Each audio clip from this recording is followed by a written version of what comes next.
بسم اللہ الرحمن الرحیم۔ السلام علیکم۔ آج کی ٹاک میں آپ کے سامنے سوشل میڈیا کے منفی استعمال پر بات کروں گا۔ بدقسمتی سے سوشل میڈیا کا یہ انسٹرومنٹ ہر عام و خاص کے پاس آ گیا ہے، اور اسے میں بدقسمتی کہہ رہا ہوں اس لیے کہ ہمارے معاشرے میں اور شاید پوری دنیا میں شعور کا لیول ابھی اتنا اونچا نہیں ہوا کہ ہر کوئی اس کے استعمال کے قابل ہو۔ اس کا نتیجہ یہ نکلا کہ ہر فرد اس کو اپنی مرضی اور اپنی رائے کے مطابق استعمال کر رہا ہے، اور اس کا نتیجہ معاشرے کے اندر فساد، انتشار اور معاشرے کے اندر ایک تلخی کا پیدا ہونا، یہ اس کے نتائج ہیں۔ کچھ لوگ سوشل میڈیا کو مذہبی حوالے سے استعمال کرتے ہیں اور مذہبی حوالے سے اپنے عقائد، اپنے نظریات کو عوام پر ٹھونسنے کی کوشش کرتے ہیں، اور مذہبی حوالے سے وہ متنازع موضوعات اور وہ باتیں بھی چھیڑنے کی کوشش کرتے ہیں کہ جس کے نتیجے میں انارکی پیدا ہو، جس کے نتیجے میں فساد پیدا ہو اور معاشرے کے اندر تلخی بڑھے۔ کہ جو بھی منہ اٹھا کر بات کرنا شروع کر دیتا ہے، موبائل کو اٹھاتا ہے اور اپنی خود سے کوئی ویڈیو بنانی شروع کر دیتا ہے، اور جو اس کے جی میں آتا ہے کہتا ہے، اور اسے اس بات کی قطعاً پرواہ نہیں ہوتی کہ اس کے الفاظ کسی کے سینے میں نشتر بن کر اور تیر بن کر اتر رہے ہیں، اور لاکھوں اور کروڑوں لوگوں کے جذبات متاثر ہو رہے ہیں۔ تو پہلی بات تو یہ ہے کہ مذہبی حوالے سے میڈیا کا انتہائی غلط استعمال کیا جا رہا ہے، اور سوشل میڈیا پر لوگ کھڑے اور بیٹھے، خواتین اور مرد، وہ اس کو استعمال کرتے ہیں۔ بعض لوگ قانون کی گرفت میں آتے ہیں، بعض لوگ نہیں آتے، تو اس پر سوچنا چاہیے اور اس کے لیے کوئی راستہ نکالنا چاہیے۔ اسی طرح میڈیا کا ایک اور بیہودہ استعمال، میں اسے بالکل واضح طور پر بیہودہ استعمال کہہ رہا ہوں، پرینک ویڈیوز بنانا ہے۔ یہ لعنت پتہ نہیں کہاں سے پاکستان میں اور ہمارے معاشرے میں آ گئی ہے کہ لوگ جس کا جی چاہتا ہے کیمرہ اٹھاتا ہے، اور کسی جگہ کیمرہ کو چھپا کر ایک فرد جا کر لوگوں سے انٹریکٹ کرنا شروع کر دیتا ہے۔ میاں بیوی پارک میں بیٹھے ہوئے ہیں، کوئی تیسرا بندہ آ کر میاں بیوی کے درمیان شک ڈالنا شروع کر دے، اور ان کے درمیان لڑائی ڈالنا شروع کر دے، اور بیوی کو کہنا شروع کر دے کہ تمہارا میاں تو کل فلاں لڑکی کے ساتھ یہ تھا۔ میاں کو بھی پتہ نہیں ہے، بیوی کو بھی پتہ نہیں ہے، اور ان کی لڑائی سے پھر یہ محظوظ ہوتے ہیں، ٹھٹا اڑاتے ہیں، مذاق کرتے ہیں، اور بعد میں کہتے ہیں جی ہم تو پرینک بنا رہے تھے۔ اسی طرح اس کے علاوہ بہت سارے پرینک جو انتہائی بیہودہ ہیں کہ جس کو یعنی دیکھنا بھی گوارا نہیں کیا جا سکتا، اس طرح کی چیزیں وہ مارکیٹ میں آ رہی ہیں، اور دھڑا دھڑ ان کو دیکھا جا رہا ہے، لیکن کوئی اللہ کا بندہ اس پر آواز نہیں اٹھاتا، اور کوئی ان کا ہاتھ نہیں روکتا، کوئی ان پر پابندی نہیں لگاتا، اور کوئی قانون اس کے خلاف حرکت میں نہیں آتا۔ حالانکہ یہ ایک انتہائی بیہودہ حرکت ہے، اور اس کی ہر حوالے سے مذمت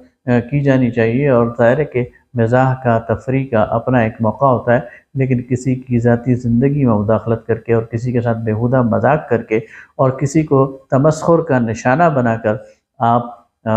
ظاہر ہے کہ کچھ ویوز اور کچھ لائکس تو لے سکتے ہیں، اور اپنی ویڈیو تو وائرل کر سکتے ہیں، لیکن یہ معاشرے میں کوئی اچھا رجحان اس کو نہیں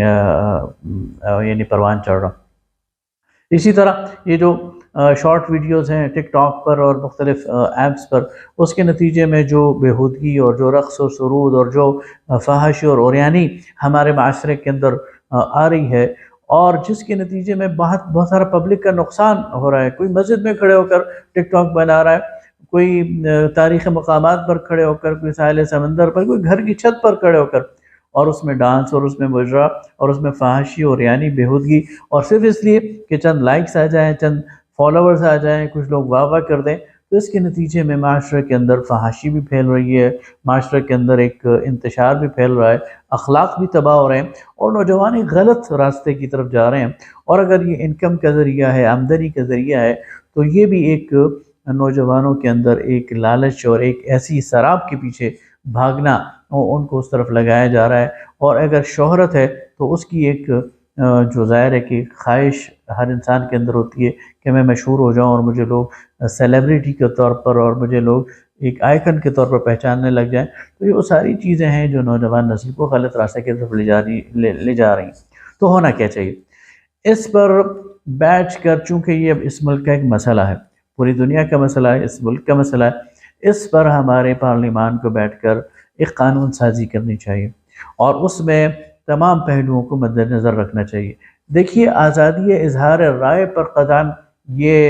قدغن یہ ہمیں منظور نہیں ہے۔ ہم یہ نہیں چاہتے کہ لوگوں کی آواز کو دبایا جائے، لیکن لوگوں کو کسی اخلاق کا، لوگوں کو کسی کردار کا، لوگوں کو کسی قانون کا، لوگوں کو سچ بولنے کا، لوگوں کو کسی کی پرائیویسی میں مداخلت سے روکنے کا بہرحال کوئی قانون ہونا چاہیے۔ اور اس کے ساتھ ساتھ جو شخص آ کر میڈیا پر کوئی بات کرتا ہے تو پھر اس کے لیے اسے مکمل طور پر ذمہ دار ہونا چاہیے اور اس کی پوری ذمہ داری اٹھانی چاہیے۔ اور خاص طور پر جو مذہبی منافرت ہے اس کے حوالے سے سخت قانون سازی ہونی چاہیے، اور کسی کو بھی ایسے بات کہنے کا موقع نہیں دینا چاہیے جس کے نتیجے میں کسی اور کی دل آزاری ہو یا کسی اور کی جو جذبات ہیں وہ مجروح ہوں۔ اس کے لیے قانون سازی بھی ہونی چاہیے، اور اس میں سب سے اہم کردار علماء کا ہے، اس میں سب سے اہم کردار مذہبی پیشواؤں کا ہے، اور معاشرے کے پڑھے لکھے طبقہ کے اساتذہ کا ہے کہ وہ اپنی نوجوان نسل کو اور دعوت کے ذریعے عام افراد کو بھی سوشل میڈیا کے مثبت استعمال کی طرف لے کر آئیں۔ سوشل میڈیا ایک بہت بڑا ذریعہ ہے، بہت بڑی قوت ہے، بہت بڑی طاقت ہے۔ اس کے ذریعے دعوت، اس کے ذریعے اصلاح، اس کے ذریعے نیکی کے پیغام کو فروغ دینا، اس کے ذریعے مثبت تفریح، اور اس کے ذریعے اچھا روزگار، اور اس کے ذریعے پیسے کمانا، اس پہ کوئی قدغن نہیں ہے، اور اس پہ کوئی ملامت نہیں ہے، اور اس پہ کوئی پابندی نہیں ہونی چاہیے۔ لیکن اس کو منفی استعمال کر کے کسی کی پرائیویسی مداخلت کرنا، اس کو منفی استعمال کر کے کسی کے مذہبی جذبات کو مجروح کرنا، اور اس کو منفی استعمال کر کے کسی کی پگڑی اور اس کے کردار کو داغدار کرنا اور پگڑی اچھالنا، اس کی اجازت نہیں دینی چاہیے۔ تو پورے معاشرے کو اس پہ ریئیکٹ کرنا چاہیے، اہل علم کو اس پر ریئیکٹ کرنا چاہیے۔ سوشل میڈیا پر وہ لوگ جو آئیکنز ہیں، سوشل میڈیا پر وہ لوگ جن کو سنا جاتا ہے، جن کی بات کو جن پر غور کیا جاتا ہے، جن کو لوگ سیلیبریٹی مانتے ہیں، ان کو بھی آگے آ کر ان چیزوں کے روک تھام کے لیے اپنا کردار ادا کرنا چاہیے، اور قانون سازی بھی ہونی چاہیے۔ ایک جوائنٹ ایفرٹ ہے کہ ہم اپنے معاشرے کے اندر کریں اور معاشرے کو اصلاح کی طرف لے کے جائیں، اور سوشل میڈیا کے اس دھارے کو پازیٹیو سمت میں لے کے جائیں، نیگیٹیوٹی سے اس کو ہٹائیں، ورنہ اس معاشرے کے اندر وہ آگ لگے گی، اور وہ انتشار پیدا ہوگا، اور وہ بدمزگی پیدا ہوگی، اور وہ لیڈر لیس معاشرہ پیدا ہو جائے گا کہ پھر جس کو قابو کرنا شاید کسی کے بس میں نہیں ہوگا۔ بہت شکریہ۔